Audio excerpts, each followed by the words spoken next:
Okay, welcome back. If you thought I made a lot of mistakes with my trailer, well, you haven't seen anything yet. You'll see some critical mistakes I made that caused major water damages. The trailer didn't cause any damages that requires any kind of repairs. What's coming next requires a lot of repairs.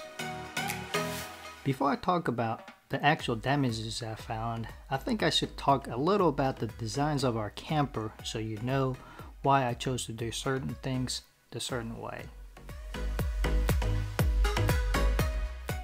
There are two things dictated the way I built my walls. First is I wanted a bit higher ceiling inside for the bunk bed and also additional headroom for comfort. I have about 48 inches above trailer frame. The second is I really wanted the trailer frame to be hidden. Because of these two reasons, I had to have a seam somewhere in the wall. Just wasn't able to cover entire wall with one piece of aluminum. I mean, I could have, but since I'm using clear anodized aluminum, anything wider than 48 inches would be either very thick or very expensive. So I decided to use that as an opportunity for accent and decided to use a diamond plate at the bottom where it's exceeded 48 inches for the anodized aluminum. And this seam may have been one of the big reasons that I ended up with the water damage. Now I have my trailer removed, I can really get close to the bottom of my camper to inspect and see how much damage water has caused the past 5 years. Okay, so we're now under the camper and looking at the front passenger corner of the bottom of the camper, and I'm just going to go around and kind of identify the problem area. I'm just going to use a chalk and just make a mark so I can come back and investigate the problem area a little deeper. Also, the bottom of the trailer comes down to where the red line is.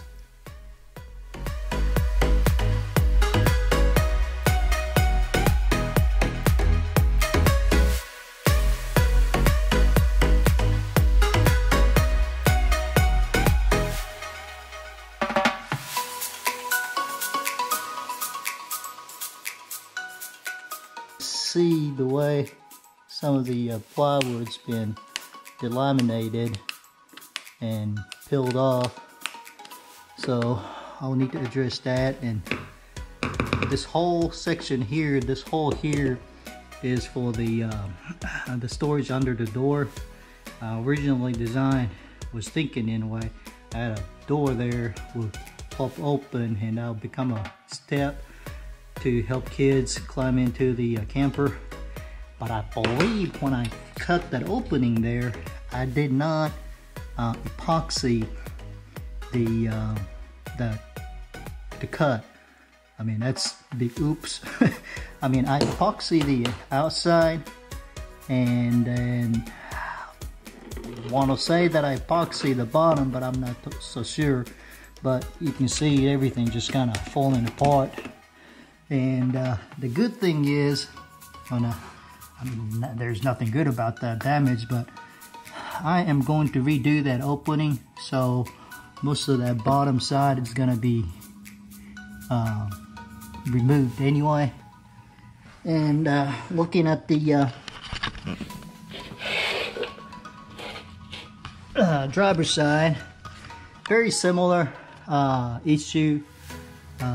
Got a little bit here in the front, and then all the same issue around the opening below the door. Okay, I am here in the back portion. You can see there's the damage to the wheel well the axle caused when I hit the big pothole, and backside is fairly good. I'm actually surprised. You can kind of see some damage to the trim here. I assume a big rock or something hit here, and some similar damage to the back wall. I mean, I don't think there's anything what really need to be done is just put waterproofing or this coating back on. And as far as the floor, the bottom side of the floor is held up pretty good. See the seam of the plywood there, and that's seems to be holding up pretty good. There's some area here that you can see the crack that formed in the surface of the plywood, and I'll probably sand it down, and I may even put epoxy or something to strengthen it, and then put this undercoating back on. So here I'm going to remove all the aluminum trim at the bottom of the wall. I'm going to number them so that I can reuse them later, and some portion I had to use a heat gun to kind of soften the sealant and that I used. And of course, you know, shouldn't have used sealant. I should have used the butyl tape, but I'll explain all that at the end. I finished removing all the trim, aluminum trim that was at the bottom of the skirt, all the way around the wheel well, all the way around to here. I epoxied it, but you know, I think as I screwed trim into the board, and it, you know, it started to kind of form a small crack, and then over time, you know, water get in and just made it worse. Okay, I'm starting to remove the damaged section. The thickness of the skirt area is about 1 inch thick. That's 3/4 inch plywood and 1/4 inch plywood. I'm removing it in a way that I can replace it with 2 sheets of 1/2 inch plywood. That would be the red section that I show in the sketch.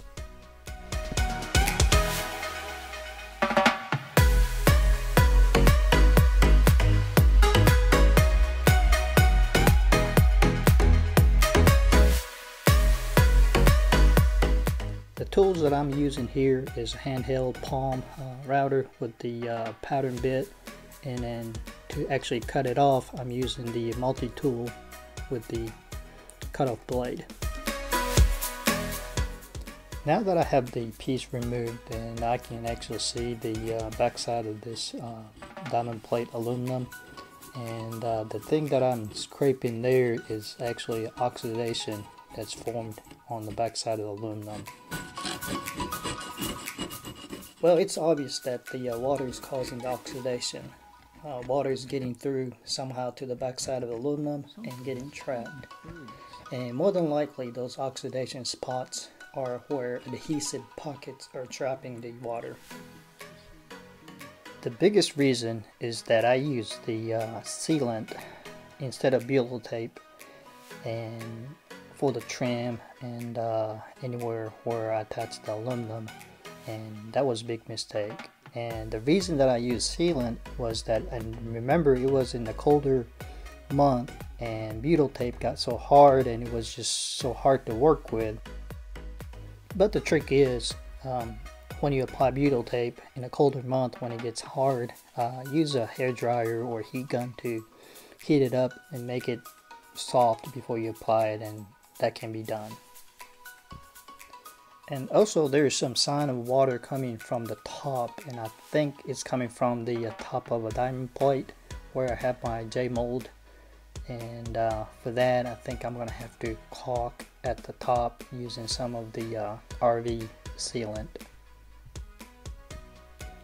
And another thing is that you got to make sure use the right pilot hole for your screw that you're using to fasten the trim. And when I was applying the trim, I used smaller holes so that I thought I could use the smaller hole to get the screw to bite into the wood, but in the process I just split the plywood, especially at the end grain, and over time that caused the well, it basically just gave the path for the water to get in and just give a tremendous damage to the wood. Now I think I know what caused the damage at the skirt board. I can now work on the replacement and try to put my camper back together.